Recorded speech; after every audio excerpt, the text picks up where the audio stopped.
I mean, Bibi would call me so many times, can you get me this weapon, that weapon, that weapon? Some of them I never heard of, Bibi, and I made them. But we'd get them here, wouldn't we? And they are the best. They are the best. But you used them well. It also takes people that know how to use them. And you obviously used them very well. But so many that Israel became strong and powerful, which ultimately led to peace. That's what led to peace.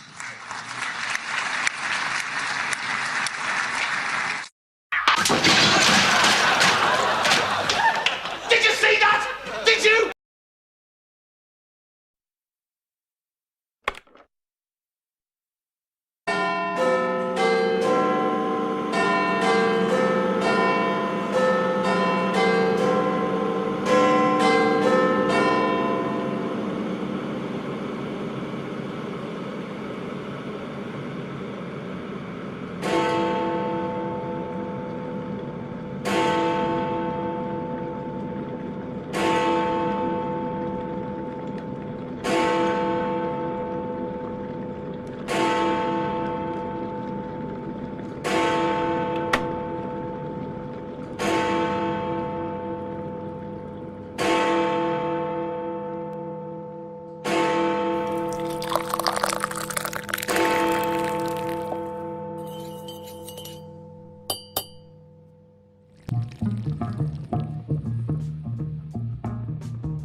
Ten bells are ringing, people, this Tuesday.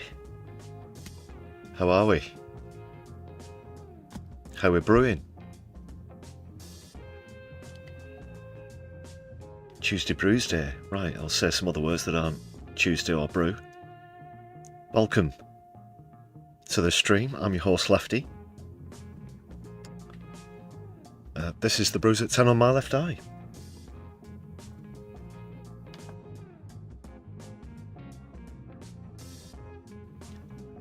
Morbius jumping in the chat first, getting us going. Graham Turner as well, great to see you. Heddy, Flowsnake, Katie Marshall, Idiosyncrasy, JK, nice to see the room filling up. Let me know how you're doing this week. Thanks for throwing up the watermelons in the chat as always.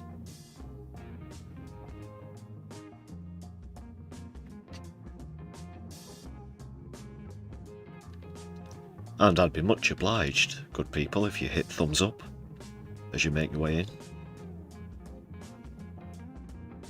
Just all parts in helping the channel reach a wider audience, so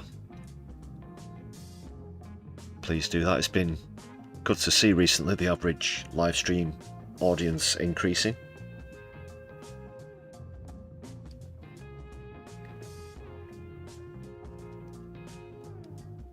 So that's brilliant, and I think the vast majority of you like to watch live or close to live.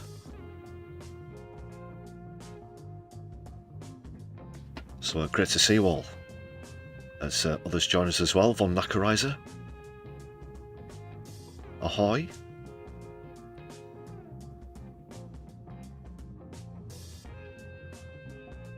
A few stories, not strictly improvised stream. I do have clips and other bits. I don't know, maybe it was just a really busy stream last time.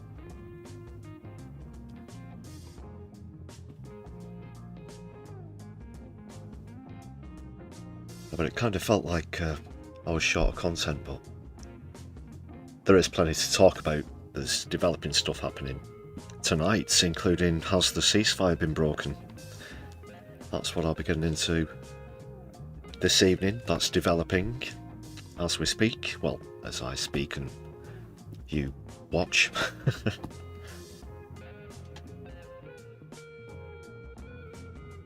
But you do speak in the chat, of course. Let your voices be heard. Good people. So yes, is it happening already? Were many, including my own sense of, what should we say?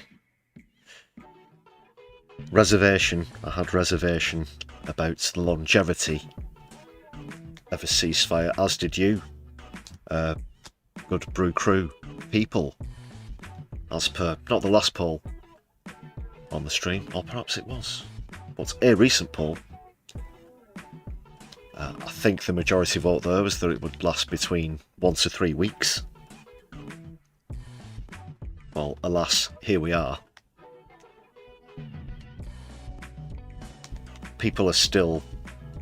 Some people are still rejoicing. However, while that's going on, it might all be over already.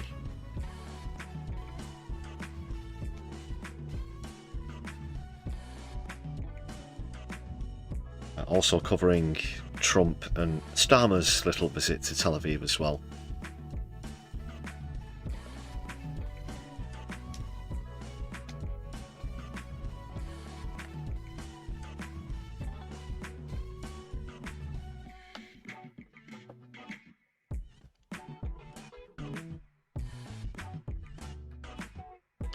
Yeah, so hitting thumbs up is one way you can support the channel. Another way is with a membership. That's the good people on your screen have wonderfully chosen to do, I'd have to say. Thanks again, everybody.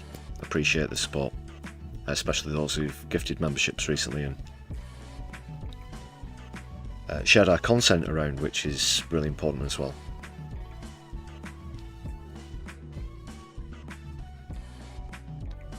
There's also a Buy Me Coffee page if you want to check that out in the description of the stream or any other content. Super thanks and super chats are also open on the stream, whether you're watching live or back later on. Thanks again, everybody.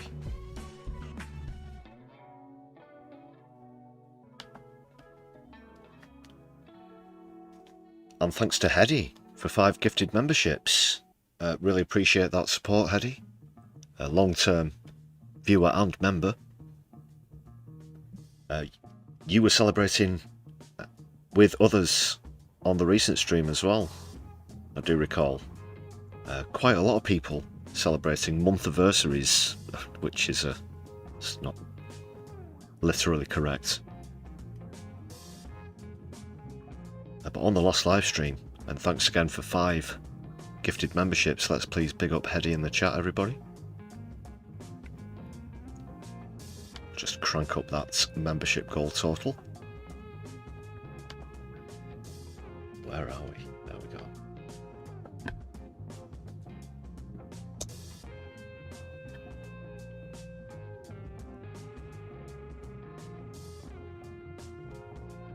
Thank you, Brew Chachos.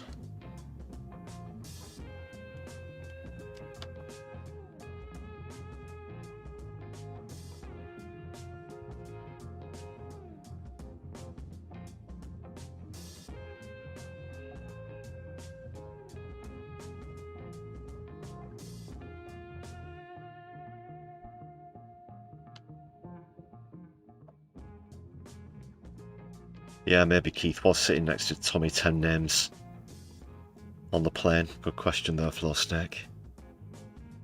Apparently, Yaxley Lennon's trial has been suspended, so we can go over and get his instructions from his paymasters. I expect this court case over him refusing to give his code to the police to get into his phone.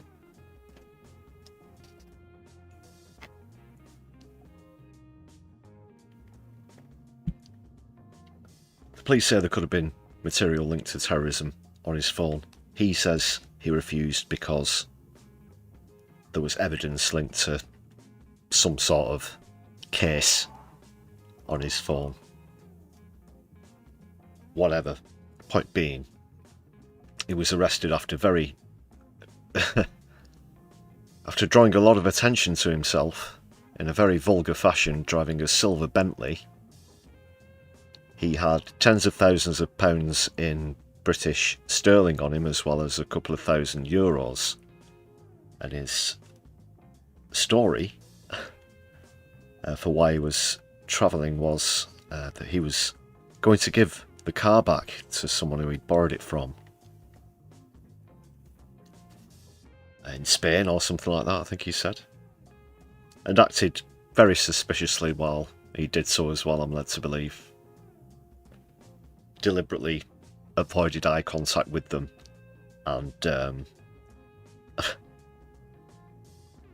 I think at one point, and I am quoting here, or perhaps paraphrasing, but yeah, pardon the language, probably not a good idea if you say to one of the police that you think they look like a cunt.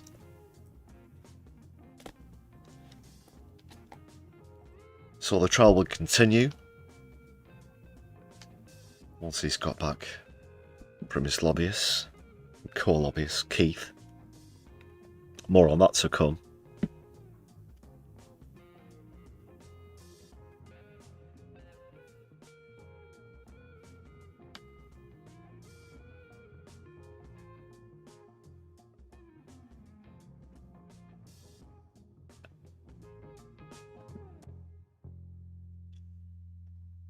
Yes, Casey, 4th of November it is. Not too far away now. God, we're burning through this year, aren't we? 2025.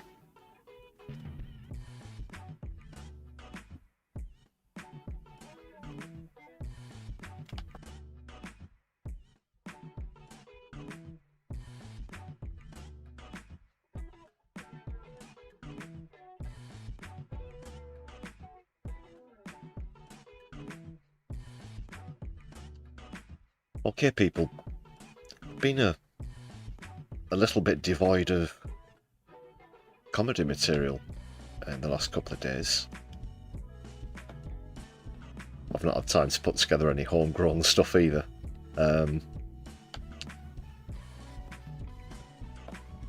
As quickly as I normally bash it together, but there you go. I think we'll go to that trip to Tel Aviv first, because the development where the ceasefire is concerned is still underway. There are some breaking stories coming out regarding exchanges of hostages, so I'll just sort of let those develop a little bit more before we get into those,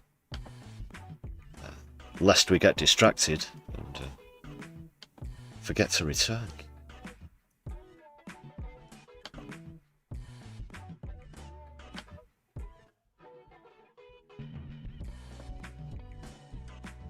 Plus there's some more uplifting stuff mixed in with this, so...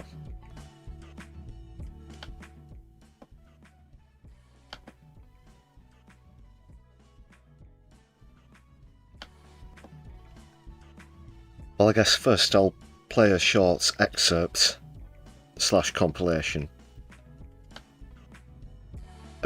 It's incredible. Sometimes when you see him speak, you have to remind yourself that this is real. This is the President of the United States of America. Here in our time, 2025. And just the things that come out of his mouth now, if you go back historically, look at clips of some of the things that George W. Bush said,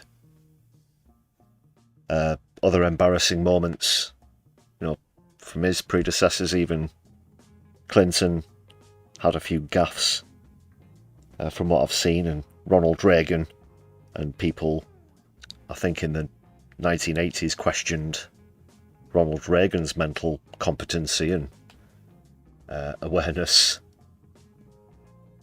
on a much milder scale than Donald Trump's is no question, but I mean, come on. What you're about to hear is just incomprehensibly. But it's like he almost forgets that he's being filmed. You know, that this is being recorded in history.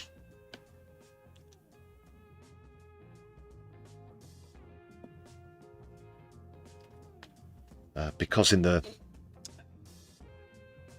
if you want to call them bragging rights, if there is anything to be bragged about where a sustained and permanent ceasefire is concerned, that is.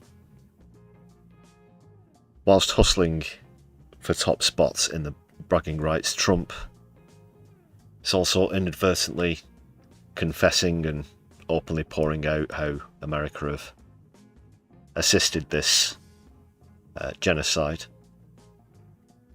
which still happened.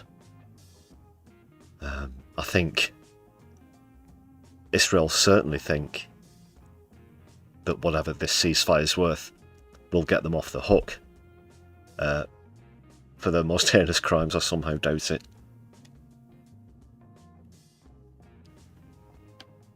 But let's see what Trump said. It's not the full bit. I might cut in for a moment or two if I can lift my head up from banging it on the desk.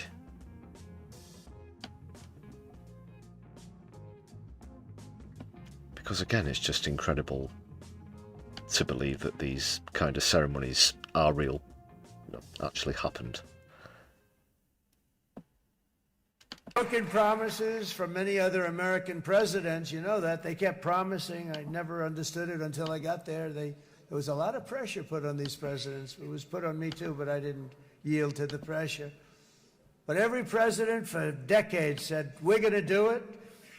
The difference is I kept my promise and officially recognized the capital of Israel and moved the American embassy to Jerusalem. It's just, so he starts off in a completely undiplomatic and biased, we're completely on Israel's side. It's great to be here. Yeah. So on and so forth. Let the arse kissing begin. And he's obviously forgotten that there was a ceasefire under Biden. As though this is unprecedented. But like Biden, like the ceasefire negotiated under Biden, which didn't even get to phase 2, it looks as though it could be just as short-lived as that one. Even the day after he's made this speech, we're hearing reports of 7 people, 7 Gazans, shot by the IDF, which I'll come on to later. Not much to brag about, but just this arse kissery straight away, you know.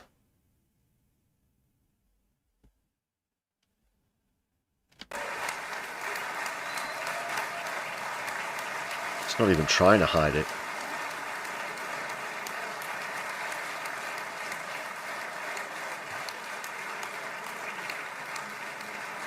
Isn't that right, Miriam?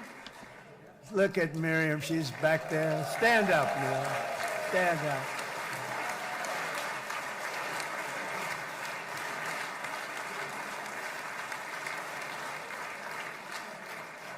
Miriam and Sheldon would come into the office. They'd call me. He'd call me. I think they had more trips to the White House than anybody. This bit coming up, if you've not seen it, when you talk about lobbying, when you talk about AIPAC, when you talk about buying access to politicians, when you talk about buying access to the President of the United bloody States of America, he directly tells you the way it is very openly in a moment. else I can think of. Look at her sitting there so innocently. She's got 60 billion in the bank, 60 billion. And she loves, I think she's saying no more. And she loves Israel, but she loves it, and they would come in, and her husband was a very aggressive man, but I loved him. He was a very aggressive, very supportive of me. And he'd call up, can I come over and see you? I say, Sheldon, I'm the president of the United States. It doesn't work that way. He'd come in, we would do. But they were very responsible for so much, including getting me. Yeah, just... Okay, well, we've got exclusive privilege and access, so, and just show up anyway. No one's going to turn us away, because we're worth 60 billion, and obviously that buys a lot of influence, and political influence, and time.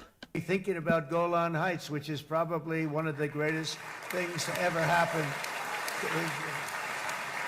Congratulating Israel for their illegal annexation of the Golan Heights, which even the BBC refer to as occupied territory. They don't use the word illegal, but they will at least say occupied, which is more than they say for Gaza.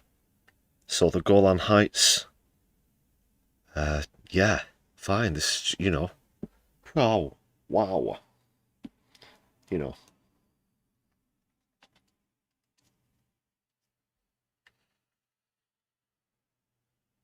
Could you imagine FDR giving congratulation for the capture of the Sudetenland or something like that, perhaps? I don't know, it's pretty low-hanging fruit analogy to make there, but you see what I'm getting at, people. It's really sickening, yeah, like JK is saying there in the chat. What is everybody else saying? I can see support for Palestine with the flags and so on. Thank you very much. DJ Super Tiny, good question.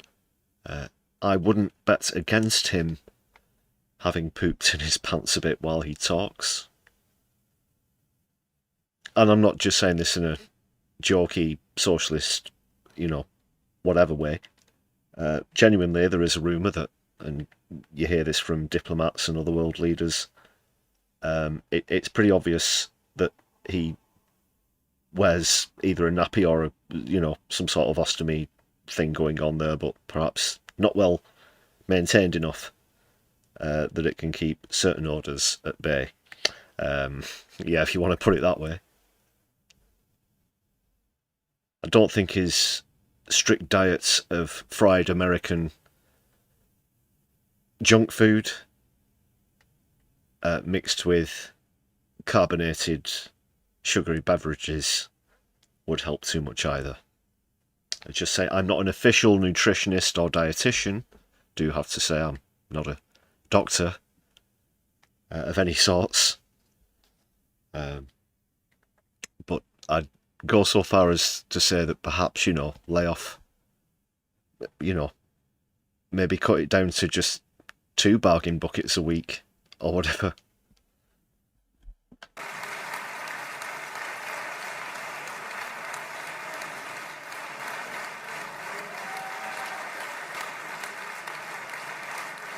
Miriam, stand up, please. She really is. Stand up and take a bow for not being elected at all by the American people, yet having a say in what the president's going to do and getting direct access to it. Take a fucking bow, dear. Miriam. I'm not certain off the top of my head who it is who he's referring to. I don't think the camera cuts away to... It's going to be really obvious, or I've never heard of them. It's one of those, but 60 billion is a pretty significant chunk of change. And yeah, another good point there, Super Tiny. I've noticed he makes little satisfied grunting noises. That's strange. Yeah. Seriously though, this is truly vile. Truly vile. Yeah, stand up and take a bow. This is a man who probably doesn't wake up in the morning when he's forced to get up in the morning, that is, to drink some coffee, fifth. He probably doesn't have America's best interests at heart. Perhaps he has the interests of another country at heart.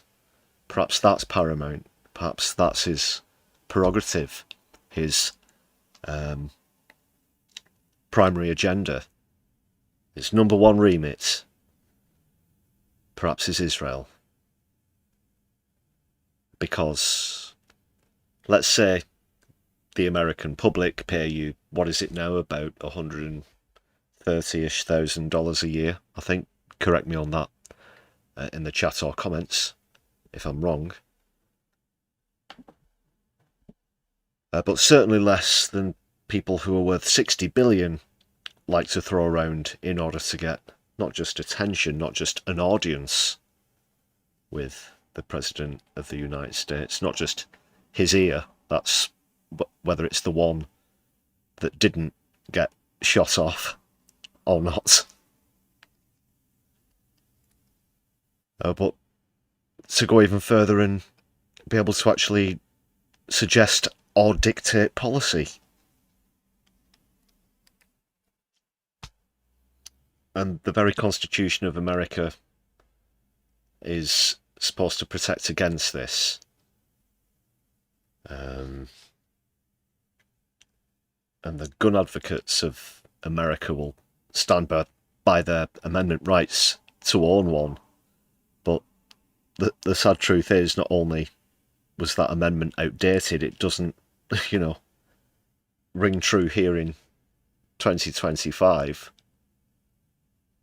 Because the very thing it was supposed to prevent is, alas, happening here before our very eyes. The tyrant has risen. It's not the only tyrant, but perhaps the most outspoken, obvious, and confessional tyrant. So yeah, so much for that. Land of the free, baby. Solidarity with everybody from the States watching. I know that a lot of you feel the same way as I do, by the way. I think the popularity of socialism within the United States is always vastly understated as well. Because in a similar fashion, although it's somewhat changing at the moment here in the UK, the two-party thing, supposed two-party system, with both being on the right, is of course something that we can empathise with. So socialists don't really get out in the forefront much, but solidarity from the UK to all of our socialist friends in the States.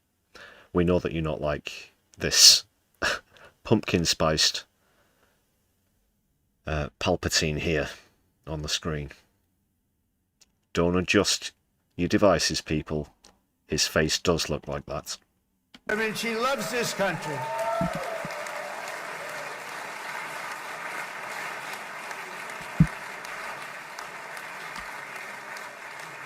She loves this country. Her and her husband are so incredible. We miss him so dearly. But I actually asked her, I'm going to... Quick interruption again. Thanks for reminding me there, Super Tiny. I might get into that on the stream. Not because I'm in desperate need of any filler or anything. But I know what you're referring to there with the Charlie Kirk thing. I wasn't planning on doing an episode of My Left Private Eye tonight, but could perhaps semi-improvise one. Because, yeah, apparently there's been some sort of revelation. I was going to get onto that. Things that I can definitely either confirm or rule out thus far, as well as this latest, well, it's a series of pictures and video, not just rumour and this and that. Rather convincing about the direction of the shots. So I will make a note of that. And we'll see if we've got time to get onto it. And I know that you all really like the opening credits to it as well. Get her in trouble with this, but I actually asked her once. I said, so Miriam, I know you love Israel. What do you love more, the United States or Israel? She refused to answer. That might mean Israel. I must say. We love. What? What? Well, yeah, that's the truth. That is the truth. God, stop the fucking press. He's telling the truth. Love you. Thank you, darling, for being here. That's a great honor. Great honor. So, yeah. Don't know how long the full thing was there in Tel Aviv. It's not the only speech that he gave, but also this little segment. I think this is a short from Politics Joe, so shout out to them. I think I'll use something else from them later in the stream. But this is a short one about Trump bragging about the arms sales to America and what they've contributed to the genocide. Real classy, you know. Again, truly vile and sickening. I mean, Bibi would call me so many times, can you get me this weapon, that weapon, that weapon? Some of them I never heard of, Bibi, and I made them. But we'd get them here, wouldn't we? And they are the best. They are the best. But you used them well. It also takes people that know how to use them. And you obviously used them very well. But so many that Israel became strong and powerful, which ultimately led to peace. That's what led to peace. What?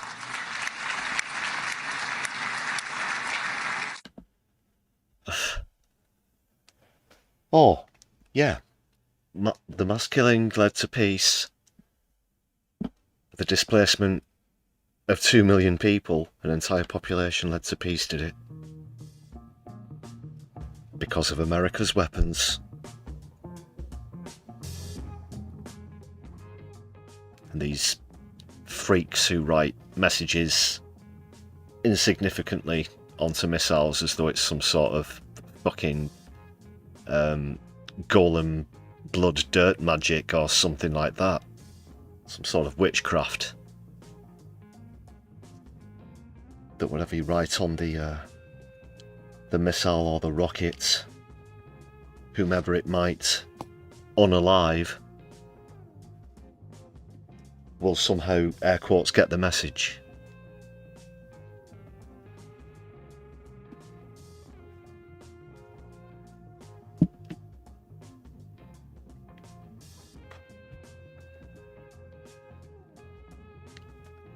And then I don't even know where to begin on that.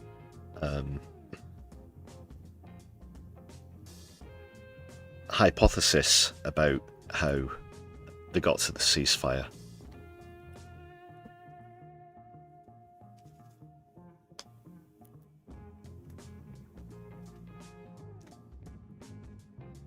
Okay. Here's something that might make you feel better after listening to all that fucking garbage from Trump. I'm sure you've probably seen this, but this is just my take on it. No, it's all... It goes to show just how much the UK is in America's pocket as well. But it's arguably the only good thing I'm aware of that Donald Trump's ever done. The way that he shuns or embarrasses Starmer here with this little move. So, first of all, he calls him over like a dog, essentially. He might as well have just clicked his fingers or whistled or said, where's UK? He didn't even... He just said, where's UK? And then, yeah, here, boy, Starmer comes over, thinks that he's going to be asked to go and speak at the podium, and then Trump just quickly stands in front of him, blackballs him, and he has to go shuffling back into the line of people at the back. And the look on his face, he's just completely humiliated. Just completely humiliated. This says it all. It's just, God, he's so... It's awful. Starmer's just so weak. United Kingdom. Where's United Kingdom? Where's our friend? Where? Hello. Come here. Is everything going good? Come and talk about the sausages. Nice that you're here. These people all came in like 20-minute notice, and I think it's fantastic. And we have so many others, and just so many others. Oh dear, oh dear, oh dear. Poor Keith. Poor old Keith. Do you want to... yeah, let's see that one again. We'll just see that one again, shall we? United Kingdom. Where's United Kingdom? Where's United Kingdom? Well, it's it's just off the northwest shoulder of mainland Europe, in between you and France. Just hop over Ireland, of course. Don't trip over the Isle of Man on your way. But where's you? There he is. There's the. You see the hand there, in the sausage fingers hand, just on the bottom left corner of your screen. There's my bitch. That's my Keith.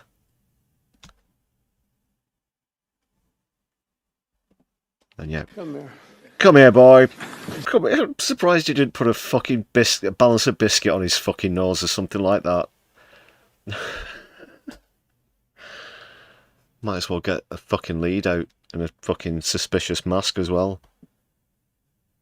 Pair of fucking weirdos. Everything going good? Very good. It's very nice that you're here. Very good, very good. These people all came in like... That's as far as the conversation went. Just, how are you? Very good, very good. Please don't hurt me. Not doing my best Keith voice there. Sausages. It's very nice that you're here. It's very nice of you here, I think was the statement or question. This guy is in full control of his faculties, I assure you. Ladies and gentlemen, I've also got a bridge to sell you. It's very nice that you're here. It's very nice of you here. It's very nice of you here. I forgot to say that to all of you great people on the stream as well. It's very nice of you here this evening. Thanks for joining me on the stream. Very nice of you. Very nice of you here.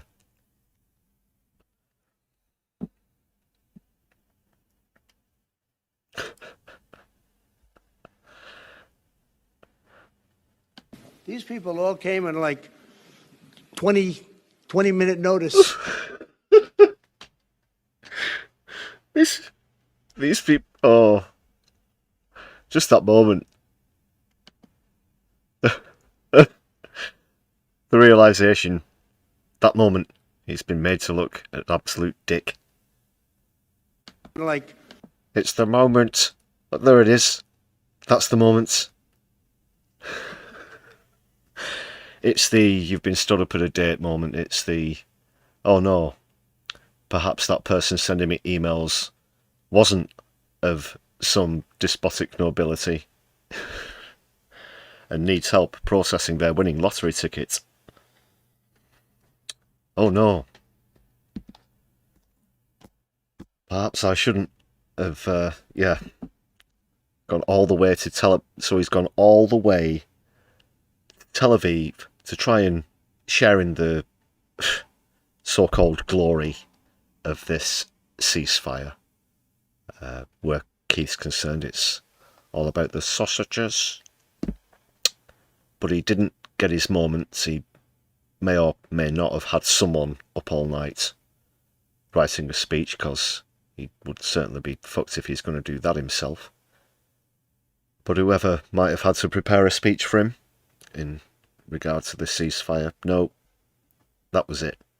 That was what he went thousands and thousands of miles for. Because, didn't you know, Keith? It's the Donald Trump glory show here. It's the 20-point. It doesn't say the Keith Rodney Starmer 20-point plan, does it, Keith? Oh no. It's the Donald J. Trump 20-point plan in glorious neon letters. In fact, each individual letter is made up of several light bulbs. It's one of those kind of affairs, and then it's those letters are surrounded by even bigger light bulbs. This is the sort of optics that we're going for, Keith, and your name's not fucking on it. So of course, he doesn't get to share in the glory of these, however many hours it's been, of the ceasefire before it was broken earlier today. Worth the travel, worth the jet lag, worth the suspension of other domestic affairs.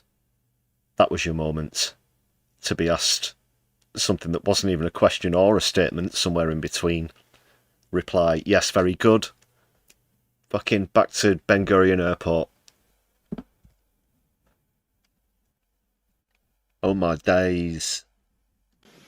20-minute notice. And I think it's fantastic. And we have so many others, and just so many others. United Kingdom. Humiliation. I'm not sure who the original uploader of that was, by the way. I didn't put the humiliated thing on myself, even though it's in not trademark, but traditional red lettering. And there he is, so happy at the start. Great to be here. Great to be. Yes, it was lovely to meet you. Yes, how is your wife and or spouse, who may or may not be a woman, which I won't say what a woman is. Goodness me. Sausages, anyone? And then just straight into calamity.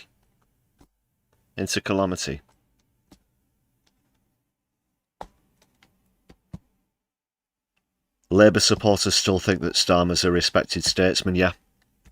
Yeah. They do. It's beyond defendable now, having Keith in charge of the Labour Party, in the traditional sense of the Labour Party. But no, it's done. It's done. The knives were put in deeper now. Look at what we've got. And even the fucking, the wretched corpse, the living corpse of Tony Blair is getting into this thing as well. The word governor has now been bandied around. Speaking of banded, let's have a bit of funk, shall we? Thank you. But they're saying that he's going to be the governor of Palestine. Hi, I'm the governor. Gesticulating, hands in front of chest. Tony Blair. Yeah. I don't want to say he's back, because that just would send a chill down anyone's spine.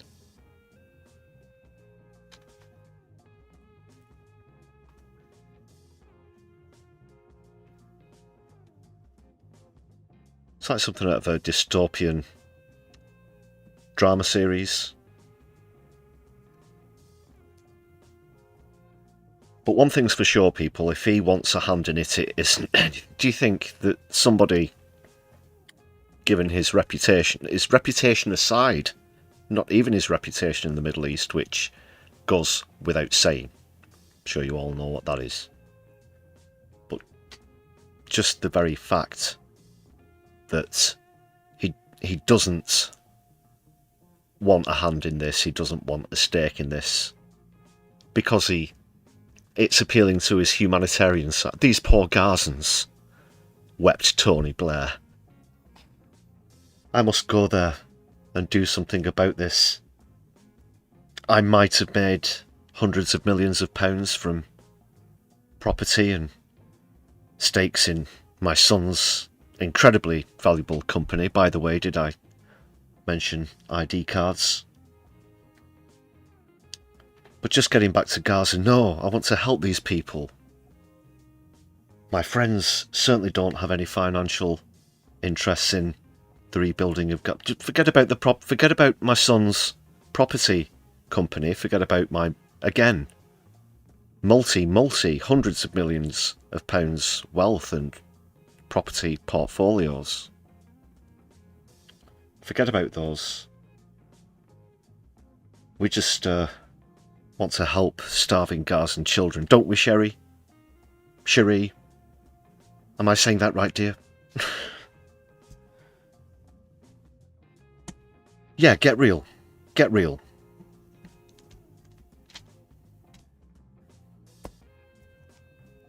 And then the obvious fact that if anybody's going to have a say in who runs Palestine, it should be, say it with me people, in tandem. We know it should be, because they are now, of course, recently recognised as a state, and therefore their civilians are officially Palestinians, and it should be they who decide their future, they who decide who governs them,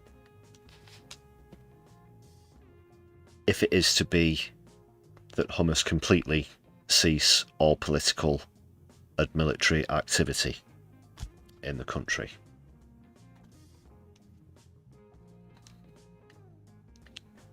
Viceroy, yeah, that's a more accurate term. More accurate term. Jeremy Corbyn made that comparison, didn't he, during that great speech for your party in Liverpool. That was just last week.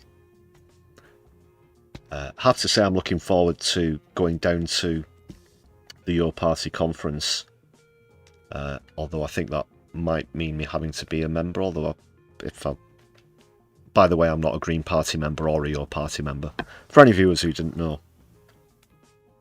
But if you do have to be a member to attend, and I'm not a member by then, I could possibly get a press pass, to be fair. Or I could just sign up. Although I don't know. I don't know. But anyway, really looking forward to it.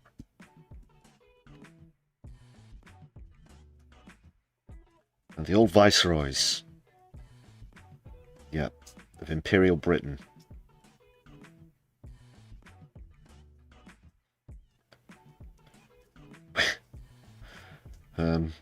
Okay. Amber tangent alert there. I nearly went off on one about something else, but I'll show some self-restraint.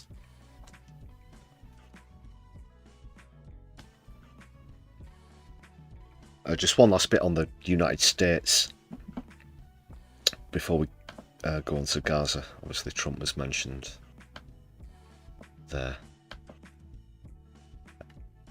Things have gotten beyond heated, actually, now between the United States and Venezuela, with strikes, direct strikes by the US. This is no proxy Ukraine or Gaza stuff. Yeah. Direct strikes on Venezuela have killed 6. Let's see what's happening.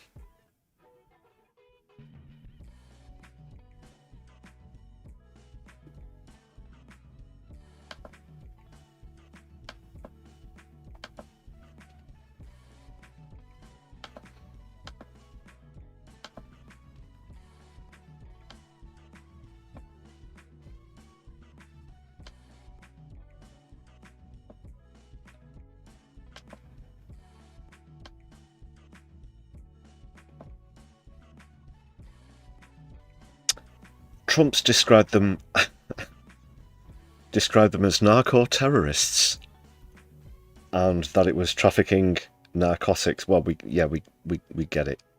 What you getting at, Trump? This is the 5th strike by the Trump administration on a boat accused of trafficking drugs on international waters since September. In total, 27 people have been reported killed, but the United States has not provided evidence or details about the identities of the vessels or those on board them. Isn't on board all one word?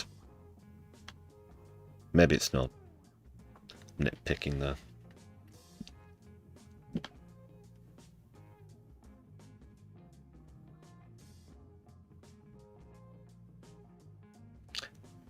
You have to say that's without solid proof, a somewhat spurious tactic. Probably being a bit generous there.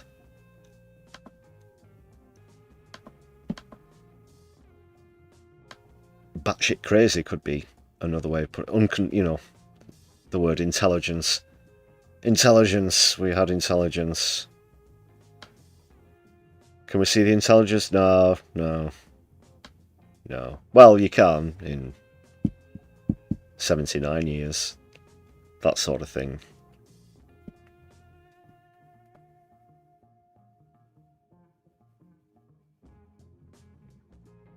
Many believe this is a wider part of a wider political campaign, I should say, to put military pressure on Venezuela's President Nicolas Maduro.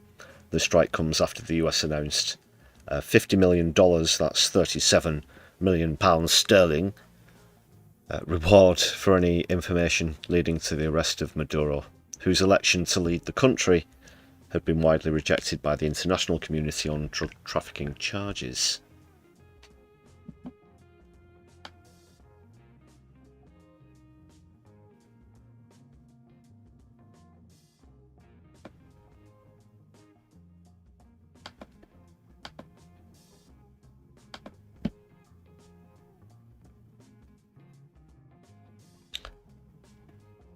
I just thought I'd fill you in on that one. I don't have much to add to that, to be honest.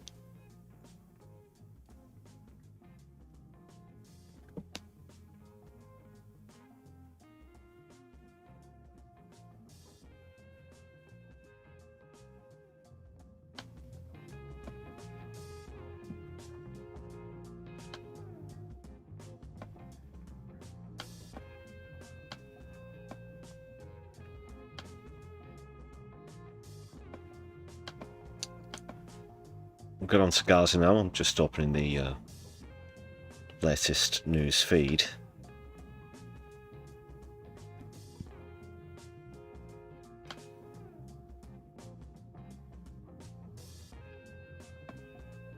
And you might wonder, you know, yeah, I've slated the Beeb several times, even done a normal video about it, and sent an email about the displeasure, the discontent with how they've been reporting the genocide in Gaza. But they do get the news up pretty quickly, as long as you're able to sort of filter through the bias, obviously. Not from a neutral standpoint, from the standpoint of somebody who's aware of the way the BBC do choose to report things, as we pointed out, putting heavy emphasis on the sausages situation, the hostage situation, as though the lives of 20 people who are living, many of whom aren't actually hostages, they're prisoners of war. So the weight of that against the fact that over 100,000 people have been killed in this conflict, and the famine, and you know, you could go on and on and on. But it's, yeah, sausages, sausages, sausages, and then they'll turn around and go, oh, and some people in Gaza are moving north, and they say home.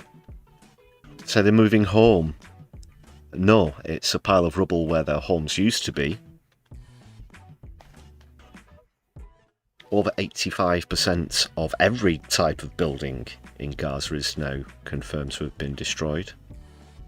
Probably most of the remaining 15% having at least some superficial damage, shall we say. So yeah, for the Beeb to say, just fleetingly mention, some Gazans are returning north home at the end. So anyway, now let's go back to Sausage Square for another sausage sandwich.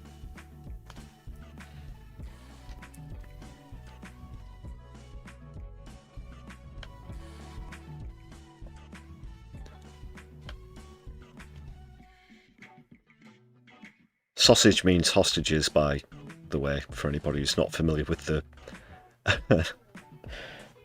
slip-up that Keir Starmer made on stage was that last year, a couple of years ago. The return of the sausages.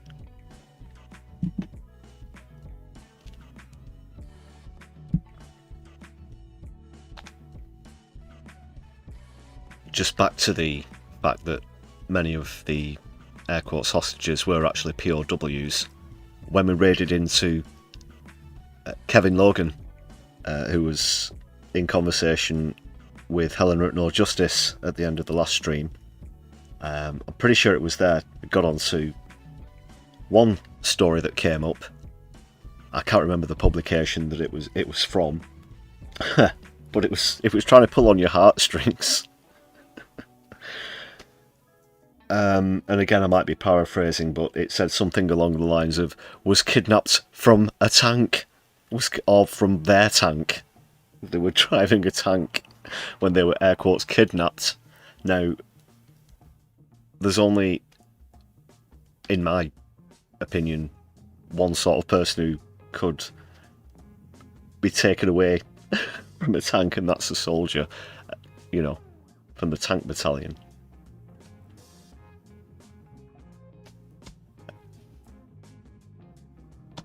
What's all this shouting in the chat, Katie Marshall? Can you post a link about a good news story? You can, for me, if it'll let you. Although I think you might have to be me, because we don't have any mods. But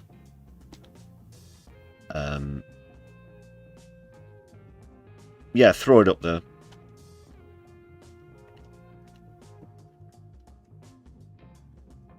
Thanks for asking as well.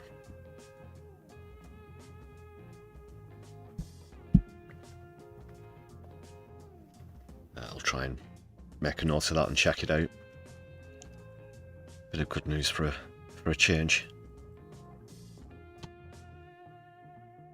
Where was I? Oh yeah, the tank getting kidnapped from a tank. How's about that? These poor people getting kidnapped from the tanks. And if you want to know what those tanks are up to, just take a look at one of the recent videos here on My Left Eye concerning the confessions of IDF soldiers that they fired on Israeli civilians using tanks. I guess I've not really said much in addition to that video since it was published, but I will just quickly add this. I think it's the second person you see in the sequence. It's the lady with the glasses who was a tank driver. I believe perhaps a commander, had some authority, at least enough to give orders to other tanks, because she mentions that in the clip. But the fact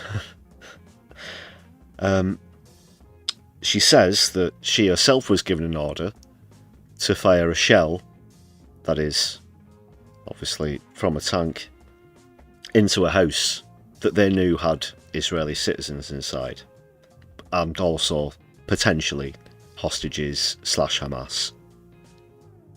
So she says, and again trying to show that she's got some sort of conscience or pull on your heartstrings, she says that she thought to herself, no, I can't do that, there's civilians in there. And then she says, so what she did instead was she'd fired machine guns into the entrance and all around the house. Because I'm not a psycho. What? You think I'm the sort of psycho who fires shells into people's houses? No, just a good old innocent battering and relentless spray from a high caliber machine gun mounted on a tank. 'Cause that's what the good guys do, right? Unbelievable.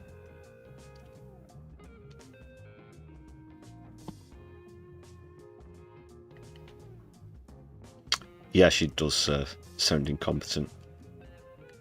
Yeah, kidnapped from a tank. Yeah, it was definitely on the raid into Kevin Logan, because I believe I posted in the chat something about there being a mass kidnapping in Normandy during 1944.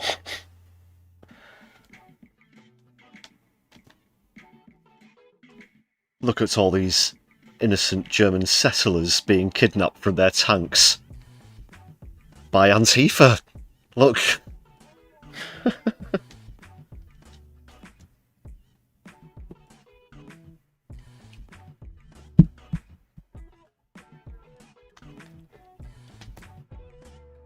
And then, just again referring to that last video, there was the guy later on in the sequence of clips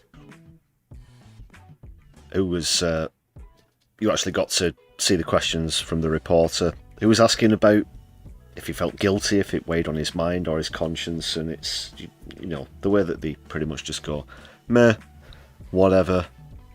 Some of them openly admit that the way that they see it, that they're attacking subhumans, they don't view these people as human beings, ergo human rights don't apply. That is how distortedly sick their brains, I don't want to use the word work, but operate. Use the term loosely.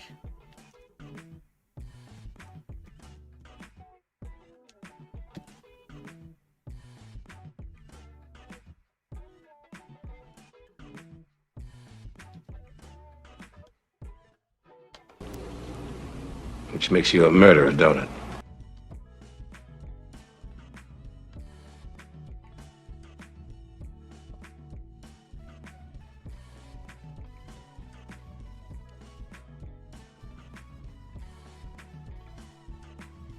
Okay, onto a few clips with Gaza now.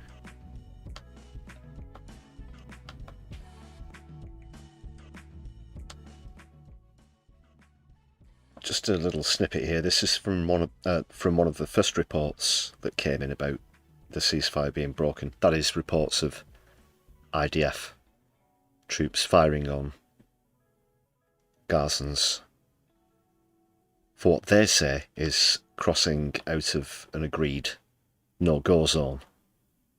But we know how it always goes down with them, so this is what's been officially reported so far. Breaking news to bring you now. It's coming from the Israel Defense Forces, the IDF, and relates to Gaza. And they've put out a statement saying that earlier today, several suspects were identified crossing the yellow line. That's the line which the IDF has withdrawn to as part of the first phase of the ceasefire agreement in Gaza. So they said suspects crossed the yellow line, approached IDF troops in northern Gaza, which they say constitutes a violation. It was probably a cat or something. They saw a cat through binoculars from fucking 2 miles away or something. And then, oh look, point, look, it's Hamas. They've broken the ceasefire. So let's start shooting. What time is it? You know, the fucking, the candles on the whatever ceasefire cake are still warm to the touch. And this is happening, people. The ink on whatever bullshit thing they all, you know, that they know they're going to break before they sign it. But for what it's worth, the ink hasn't even dried on the bullshit documents Of the ceasefire agreement. They say attempts were made to distance the suspects. They did not comply, continued approaching the troops, who opened fire to remove the threat. Did not put his fucking Robocop or something? Was it the, Jesus Christ. Stretch my brain here. This is like quiz pressure. Come on, Lefty, you're live on the fucking internet. Ed209. is it 209? Whatever it is. The fucking robot thing from, not the RoboCop in RoboCop, the other one. The shit one that can't go down the stairs. You have 20 seconds to comply. Were they in charge of the situation? Is that the way it went down? And it, again, zeroed in on a cat. You have been identified. I'm not going to do the voice. You have been identified as hummus. It's like, that's not hummus. It's a cat, some tumbleweed, and a fucking paper plane that one of your own soldiers threw. Well, that's good enough for us. Call it in, boys. We're breaking the ceasefire. I mean, responding to Hamas breaking the ceasefire. They say the reports regarding terrorists' infiltration to an IDF position are incorrect. And they finish off by saying the IDF calls on Gaza residents to follow its instructions and not to approach the troops deployed in the area. Nevertheless, that sounds very much like the continuation of at least some violence in the Gaza Strip, but the IDF saying that the line which they are holding to at the moment as part of that first phase of the ceasefire was crossed. Yeah, just sort of back on the serious side, apparently 7 Gazans, as I said earlier, were shot. They have been shot today. I'm not sure if it was during this situation or elsewhere. If so, that just goes to, obviously, it happening in multiple locations. They don't really care. They're not going to care. And I hate to sound pessimistic. I did hate to sound pessimistic this time last week. But you've got to go off precedence. You've got to go off reputation where ceasefires and Israel are concerned. By suspects who didn't heed warnings, and the IDF say they opened fire to remove the threat. We'll have more on that as we get it from the region. Right, I'll go on to the live feed in a moment.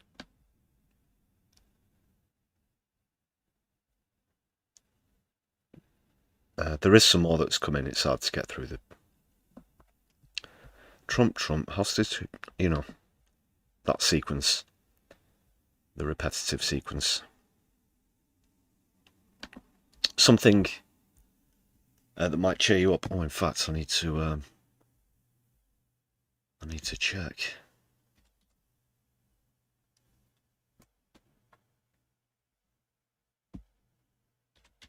I need to check a little something about the football. Not sure if you expected that to come up on a stream tonight, but I'm not talking about the England match. There was another international fixture. There we go. Before I share the result with you, this was the scene in Italy, who this evening faced Israel. And remember, they took a 5-0 beating off Norway as well recently, with a hat-trick from Manchester City's Erling Haaland and 2 own goals, comedically. Tonight, they were up against Italy. Dai, andiamo. E adesso lanciamo un po' di bei palloni. Perché sapete che non si devono sospendere le partite perché i soldi vengono prima. Allora fate questi palloni segnati con la bandiera palestinese e con le mani sporche di sangue. Stop genocidio in Palestina, questa partita è una vergogna.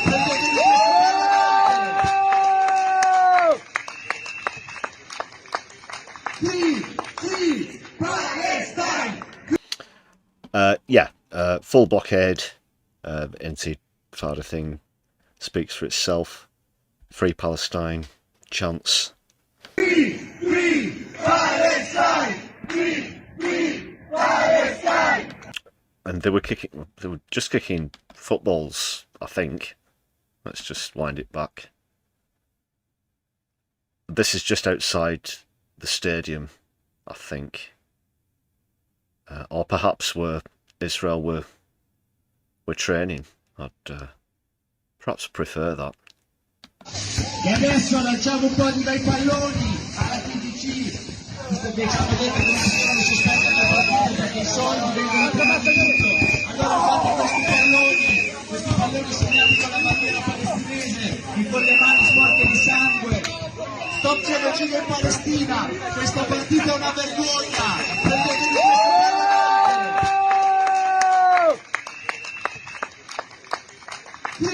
Free Palestine!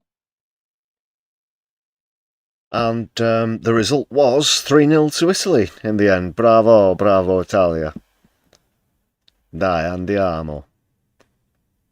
So they nod on a great run. Everyone's got it in for him. They shouldn't even be in the competition, of course. Goes without saying, I fully back the campaign to have them banned from UEFA, FIFA events, which is pretty much the entirety of football, internationally at least. So yeah, well done.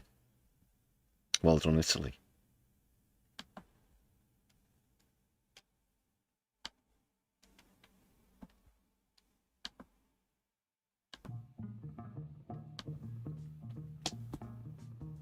England won 5-0 for anybody who was wondering, and I'll just literally pick another completely random result just for the sake of balance, and for anybody who's wondering, Japan 3, Brazil 2. Well, that's a bit of a turn up for the books, actually. It was just a friendly though, that one. Anyway, back to politics. This is a serious channel and live stream all about politics and society from a left-wing perspective. You're watching My Left Eye.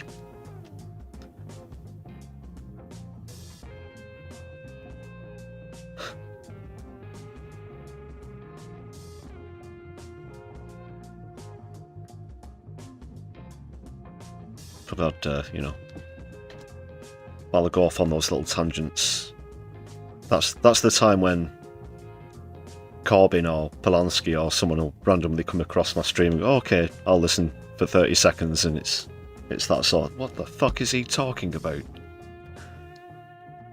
It's the fucking football. No, back to politics and stuff. Okay.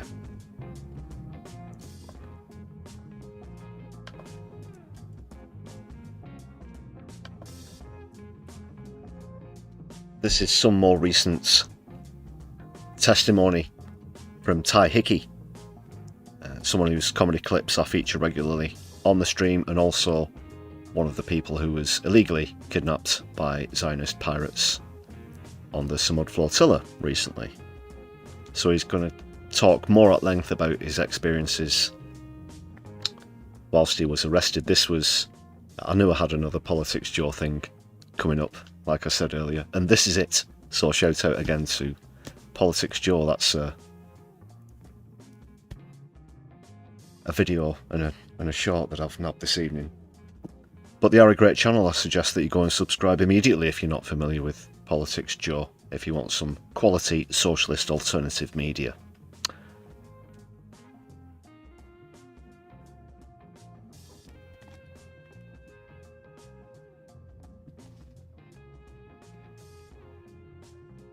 So yeah, it speaks for itself. I might cut in once or twice, but for now I guess I'll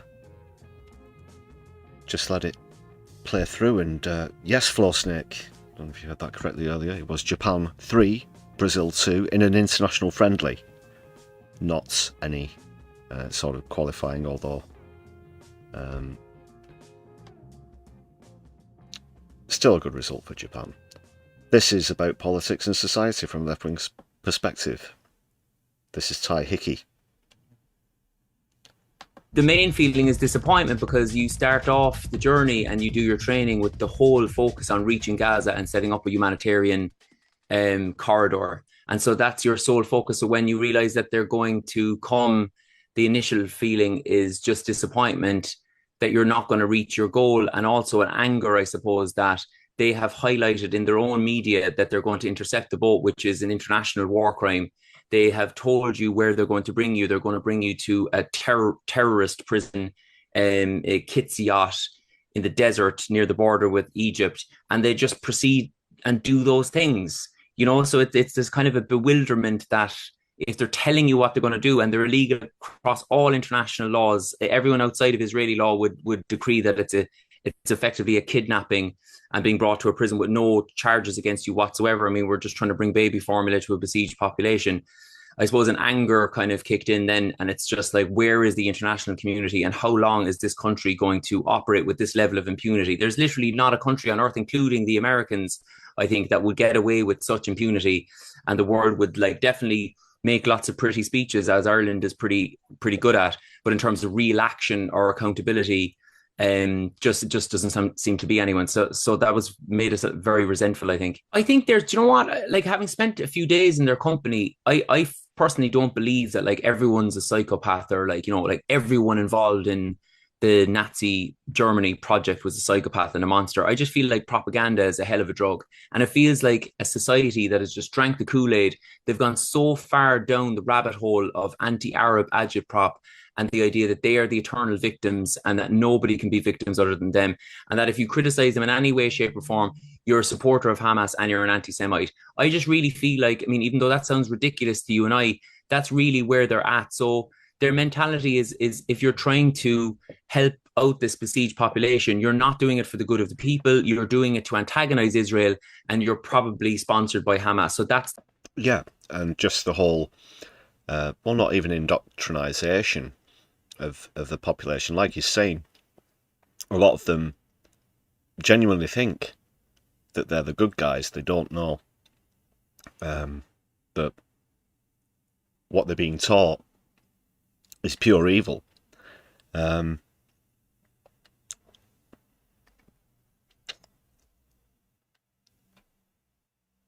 So yeah, I guess what I'm getting at there is, when you talk to these people, and obviously Ty's spent more time and in closer proximity with these kind of people talking about in Israel, this is, where Zionism's concerned, it's from the cradle, you know, the sense of exceptionalism, the lies about heritage and land ownership, and how the Islamophobic tropes are ingrained into that, and the racism and the fascism. It isn't something that people maybe choose to get into, you know, when they mature, when they get into their 20s, but something that they taught as children, and some of them have literally no idea just what they're actually doing, and just how much they've been lied to. So I guess what Ty's trying to ask is, you know, can you call these people pure evil, or are they perhaps more misguided? Which is a decent question. I'd like to pick your brains about that. Let me know in the chat. The propaganda that they went with. I mean, like the Alma boat that I left, by the time I left it, there's video evidence, was absolutely just replete with aid. Everywhere you can see there's aid from all sorts of delegations. And then they went on the boat and they said there's no aid here whatsoever. And they just, like, I think they filmed on one of the boats a mojito making machine and a box that they said had lots of bombs in it. Like, it's kind of like we're at the opening days of the genocide in terms of how ridiculous the propaganda is. And I think outside of their own little bubble, nobody's buying it anymore, but they just don't have anywhere to go. You know what I mean? They just have to double down. I mean, during the process while we were away, one day we'd pick up our phones and we were being described as like a selfie yacht. And then later on that day, the propaganda would go to, this is a Hamas funded mission. And it seemed very difficult to believe both things at the same time. It just seemed like scattergun propaganda from... Yeah, brainwashed is another good term there, Katie Marshall. Perhaps that's one that was on the tip of my tongue. Indoctrinated sort of suggests that they didn't feel that way and then they were persuaded to, I guess, I don't know, the same way people get indoctrinated, recruited, similar descriptions into, like, the Flat Earth movement or whatever, you know. The tin hat, royal family, the shape-shifting lizards, corners of the internet, that sort of thing. But no, from this, yeah, I guess brainwashed is a lot more accurate. As broad as, even though there is no such thing as brainwashing, there's severe influence, and pretty suspicious now someone in the chat's going to bring up the MK Ultra program or something like that, but yeah, just for the sake of keeping it simple,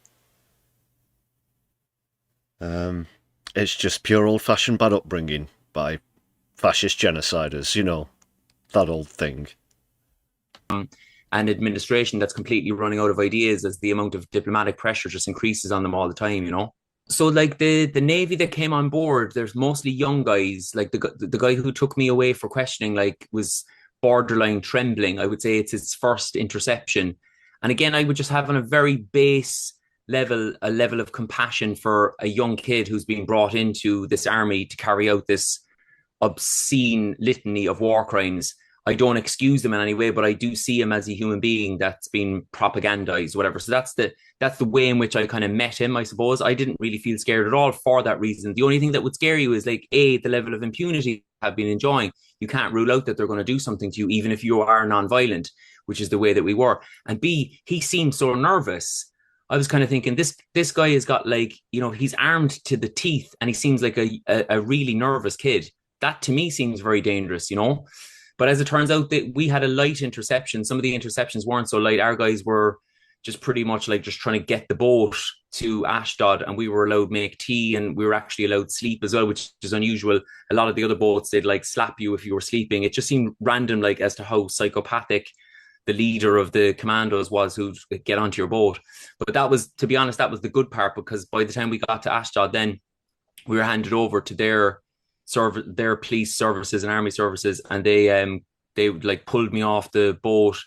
My head is literally forced down to the ground, my arms are in the air, and I just felt like they were acting as if they'd picked up a member of Al Qaeda. Like, you know, it was sadistic and it was sinister but ridiculous at the same time, if you know what I mean. And then we're sat down in baking sun, cable ties behind our back. If you lift your head to offer any solidarity to the comrade ahead who's getting physically and mentally abused, your head is slapped back down on the ground.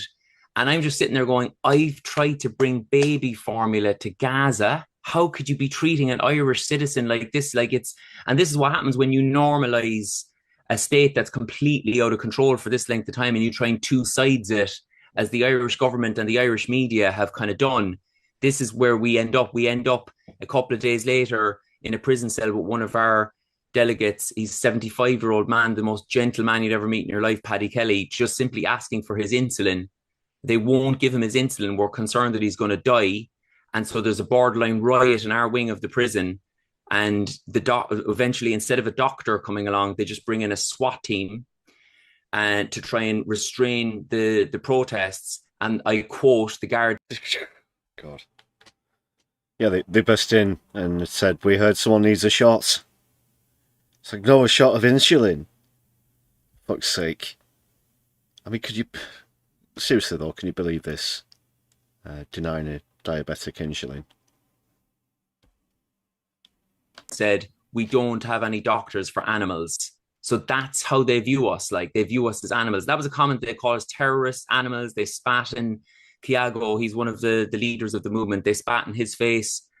And like, I just kept thinking to myself, well, two things. One, if they're doing this to people like me with the passport I have, imagine what they're doing to Palestinians when there's no repercussions for it at all, and there's no diplomatic pressure on them to stop doing it at all.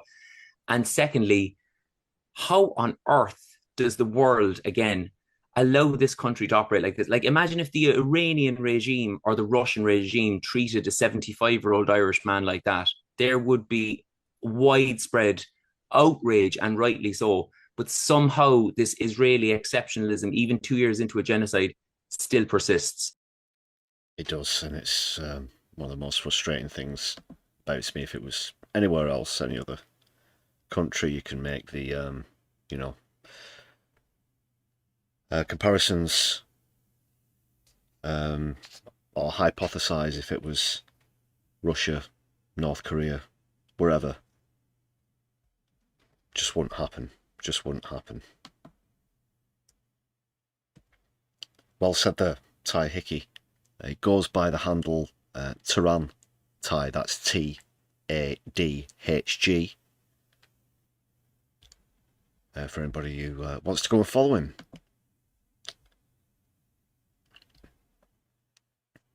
And I'll round off the clips just before we have a quick scroll through. The latest news. Confirmed as being on the list to be released. Dr. Hussam Abu Safia is being released. Dr. Hussam Abu Safia is being released.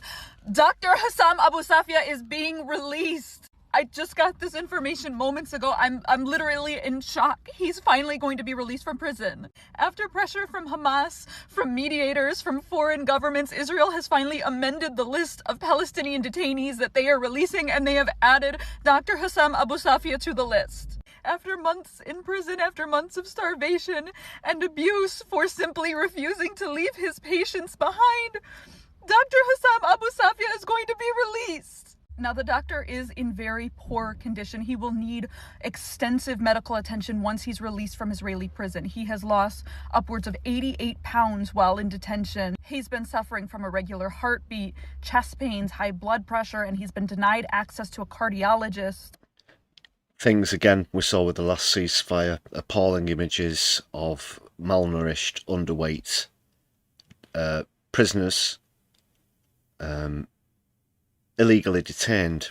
Prisoners isn't the right word to use. That implies that there's been some sort of judicial process prior to their incarceration.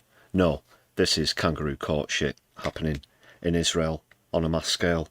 We're talking about thousands and thousands of people as well, but when they come out severely underweight, we hear the worst tales that you can subject yourself to of torture, mistreatment and whatnot, completely in contrast to the well-fed and healthy appearance and psychological stability of those hostages that were transferred in the last ceasefire.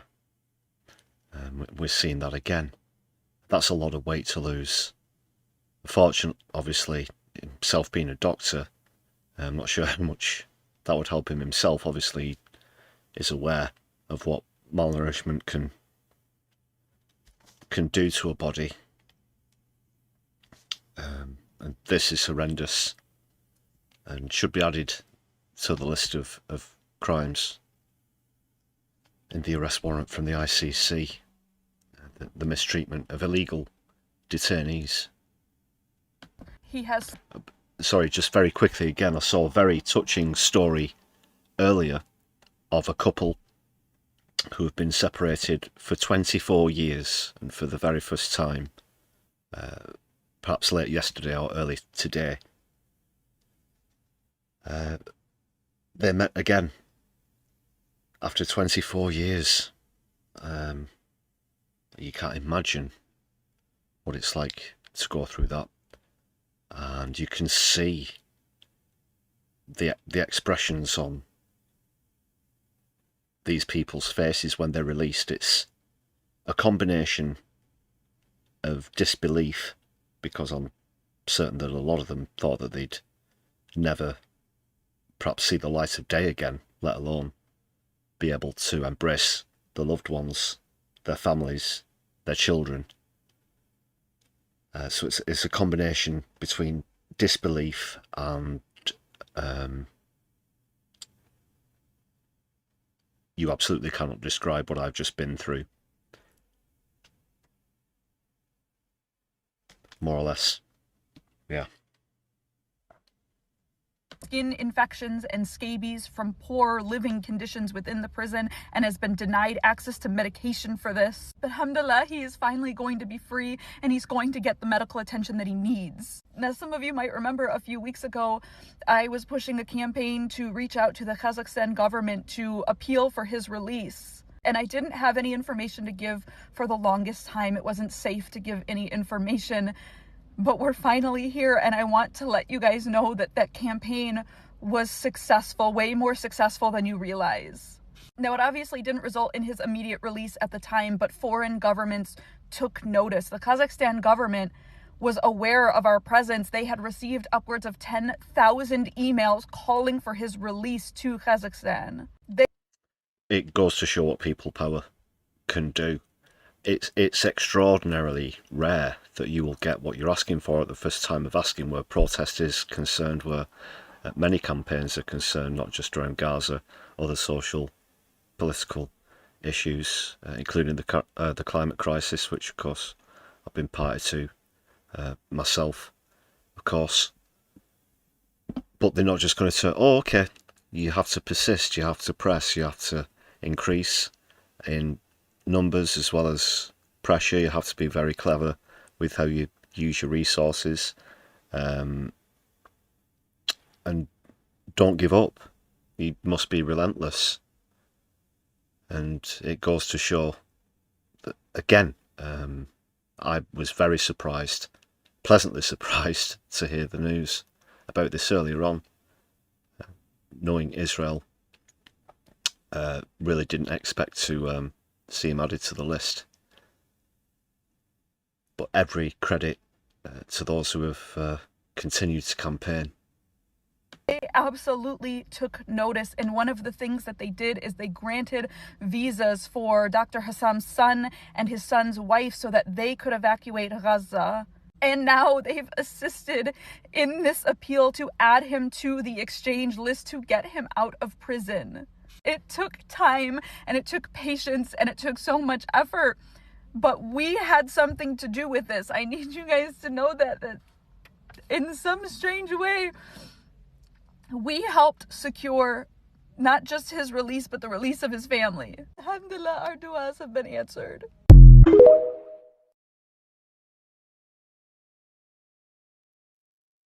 That's Ashbay underscore ASHBAE there on TikTok. Very overwhelmed by the news, as I'm sure a lot of people were, but in a good way.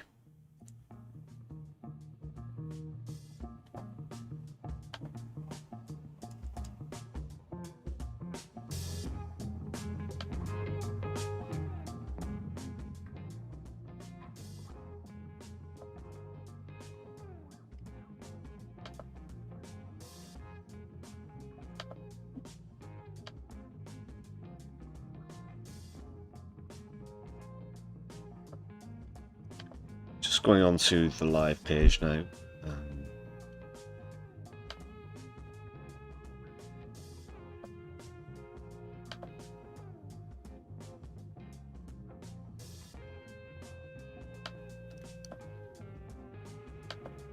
Well, nothing's come up for almost an hour now, so it could be safe to say that's the latest.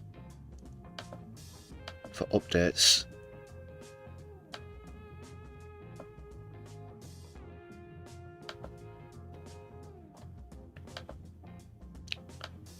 so Israel were trying to say that Hamas were delaying on the release of the deceased hostages. There were 24 of them still to be returned. It's understood it's been somewhat difficult to locate them, which, when you take a look at the scenes of Gaza, it's easy to understand why. We've been seeing a lot more footage of that now in the last few days during the ceasefire. More drone footage and footage from the ground, obviously.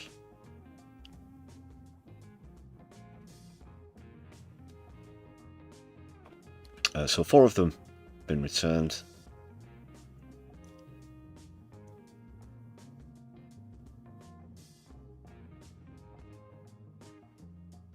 It's just, yeah.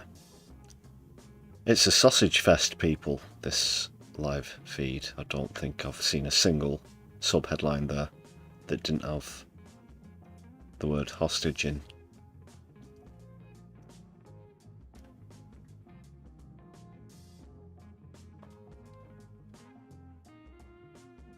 No mention of those 7 killed, and at time of scrolling, I'll just stop there. That's reporting way before I came to you on the live stream, going back to 20 to 8 UK time, PM that is.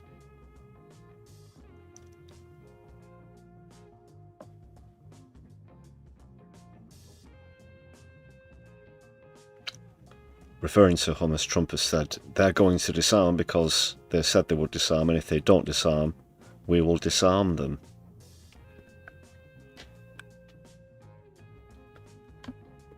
I don't think he'd be the first to have said that. They know I'm not playing games, he also added.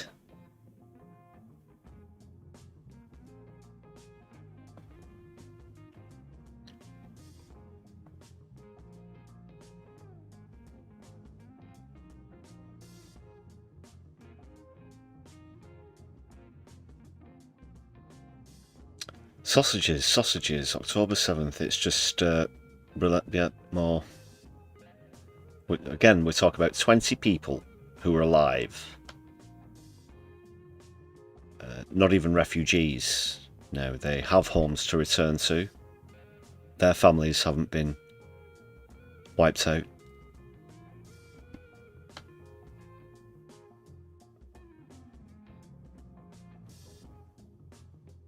And that's all the way down on the first page, at least. I won't go through because that was hours and hours worth. But that's going back to 6:30 PM. Again, Greenwich Mean Time, or British Standard Time, whichever you prefer. That's all it is. It's, again, you know, on the balance of life and loss, etc. And this whole affair. I dare say that there are bigger concerns.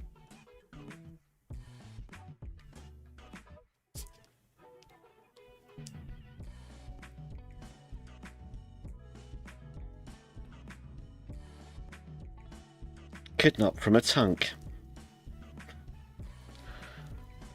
Alright, so that is, I'll say the latest.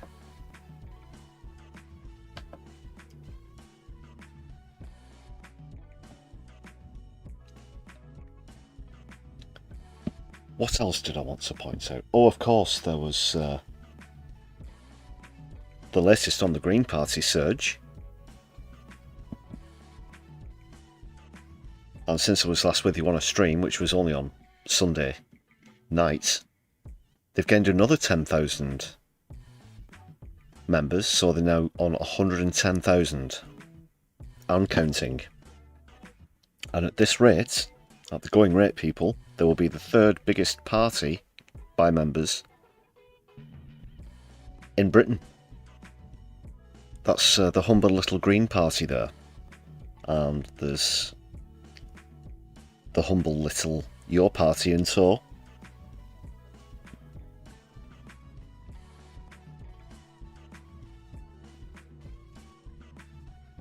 Didn't hit the ground running as well as Zach Polanski's leadership has done, but I'm sure there's room for them to catch up.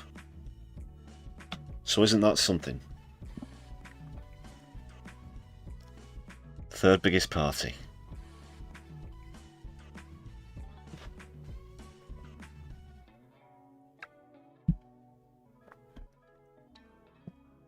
I just need to update the live chat there as well. And I was going to point out good point from Graham Turner. This peace deal could have been done under the Biden admin. Well, we know that the one that was accepted under Biden was more or less the same deal that was on the table very early on, perhaps as early as November 2023. Included full release of the hostages, included many of the details of this, you know, he's done an Elon Musk, he's taken someone else's thing, slapped his name on it, and he's trying to claim the credit for it. Or at least he's creating the hype about it. So maybe he did learn a couple of things from Elon. But that was more or less the deal brokered by Qatar some time ago. Only potentially slightly altered here and there. Yeah, good point, Graham. Could have been achieved a long time ago. We know that Israel railroaded those talks I referred to in November 23. Again, not last year, the year before, just a month after this escalation began, after the counterattack.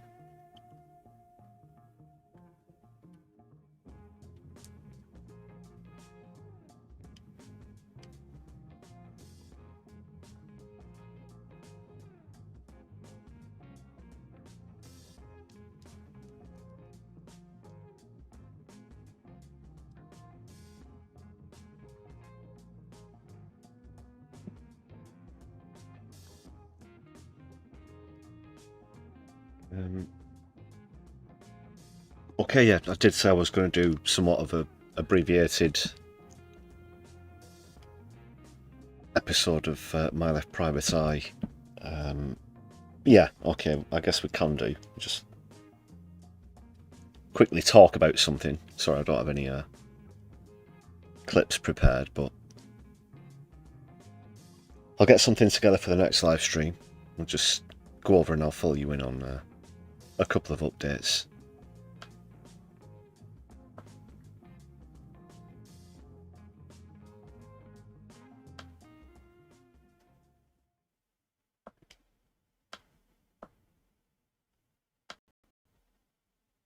It's not that one.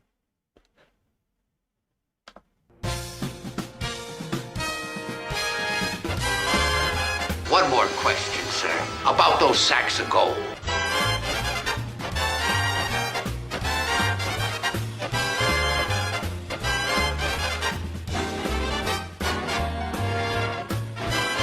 Oh wow, a police chase!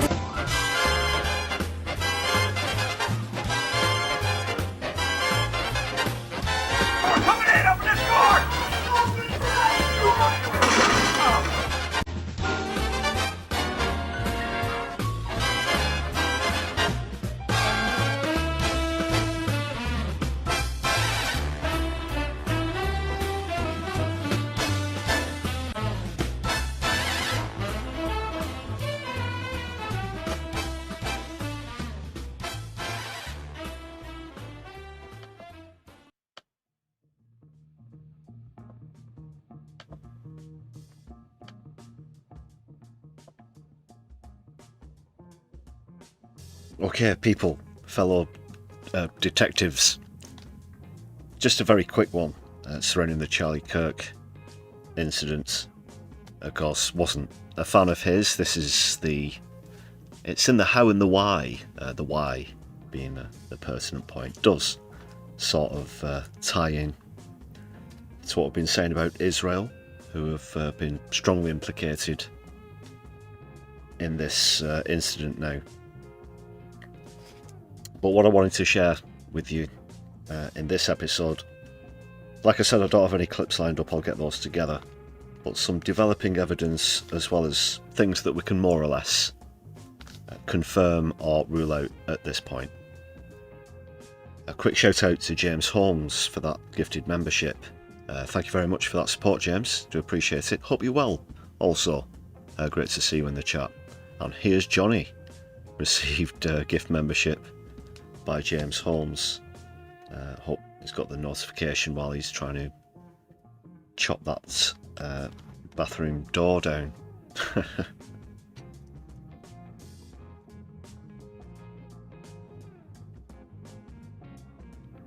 Where was I? Okay, first of all, I think I can conclusively, and I say conclusively now, certainly say that the accused Tyler Robinson, I do not believe is the perpetrator of this incident.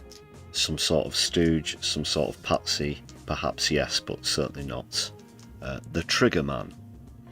I also want to rule out that the shot came from the alleged rifle, the Mauser 30.06.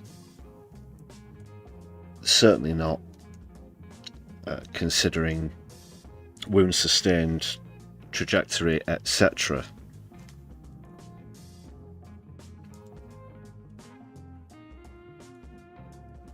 Various reasons for that, that you can rule out Robinson. Time sequences, alleged changes of clothes and assembly and disassembly of rifle, twinned with lack of access to the roof where the alleged shot came from. So that's completely out. But what's in? So there was speculation about perhaps other people being seen on other roofs, people in dark or black military gear. Some hours before the incident itself, but nothing's really come of that. Although that is suspicious in itself. What we do have, though, something I touched on last time, which is the suspicious activity concerning his security staff around and during the time of the incident, the shooting, especially afterwards as well. And also, this is the main thing I'm getting to, which I'll line up some pictures and video clips of for next time. But strong evidence that the shot in question did actually come from the back, but not as previously hypothesized and described, from the trunk, that is the boot, what we call the boot in the UK, the boot or trunk of a car that was parked in the tunnel just behind where Kirk was. And I've got to say, what I've seen is pretty convincing. Pretty convincing. Quick as a flash. The sort of door opens. Someone steps out, takes a shot, and then back in the car and hidden. And combined with some, like I said, pretty sketchy activities where his security team is concerned.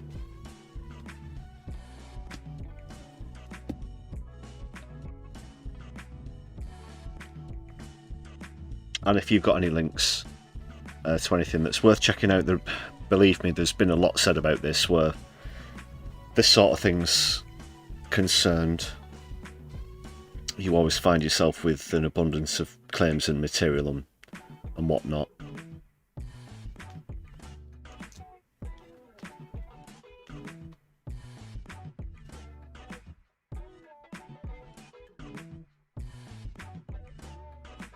I mean, I was always dismissive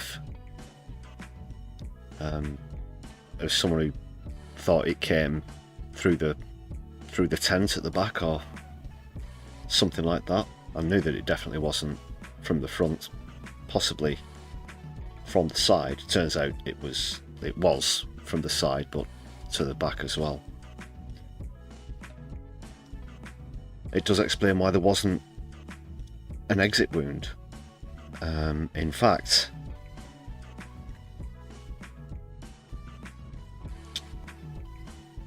do you remember what they were saying about this pendant and this the sort of thing with his t-shirt and his pendant moving? It does look like it was actually the pendant, which had a Christian cross on it, apparently, ironically, is actually the thing that went into his throat. But because he was shot in the neck from the side and back. Anyway, I'll go into that more on the next episode. Sorry, I'm fading here. It's been a long day. But we'll get into that.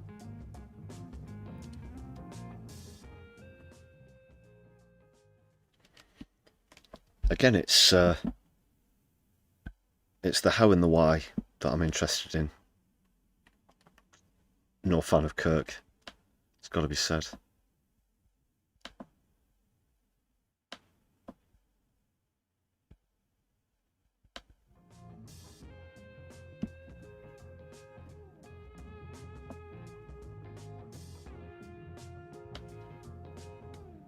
Thanks again for that gifted membership, James. Really appreciate it. Need to update the total actually. 105. Make you jive. And you might have it there. You might have hit the nail on the head.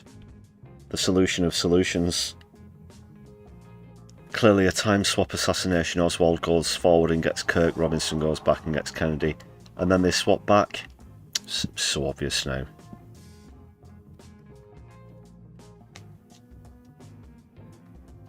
Is it Terminator rules or Back to the Future rules?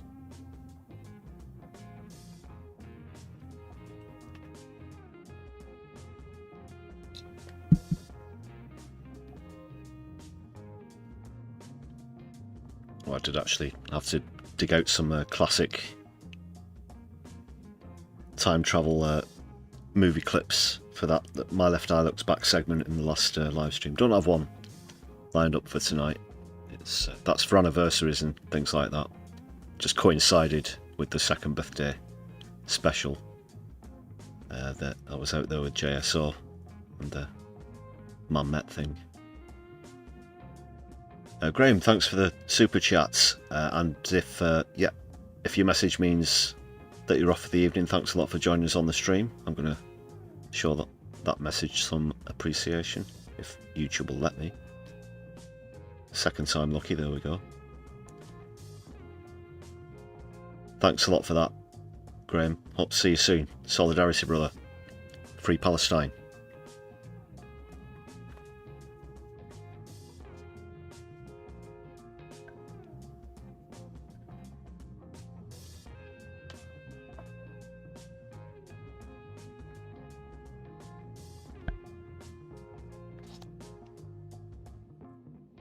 Speaking of thanks, thanks again to all the members.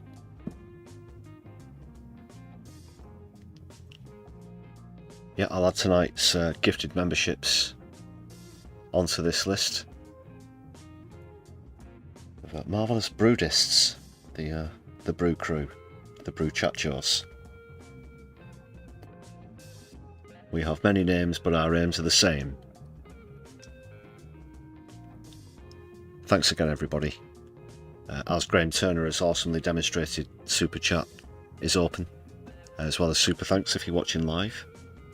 There's also a Buy Me a Coffee page if you don't have the means to contribute via YouTube. Please check out the link for that in the description of the stream, or any of the content on the channel, which I'd encourage you to check out some of our recent videos.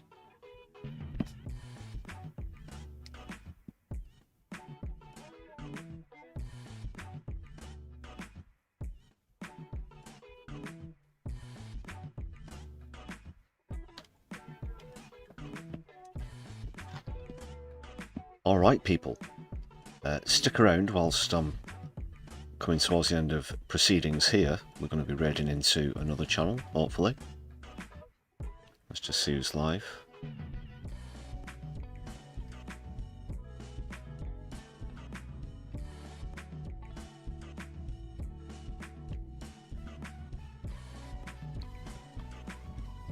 We've got Left of the Box or This Space. If you have any preference, speak now.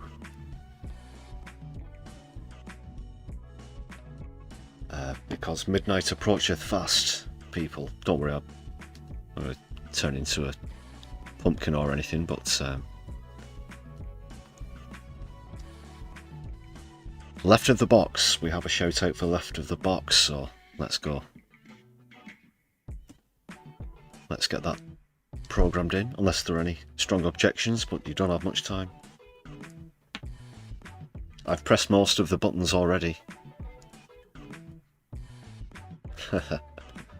No, they are a good channel. In fact, we haven't raided into the Left of the Box channel for quite a while. It's good that we coincide. I hope it's not one of those where we raid in and then they're just in the middle of saying, well, that's it for tonight. Then you end up getting raided, or being raided.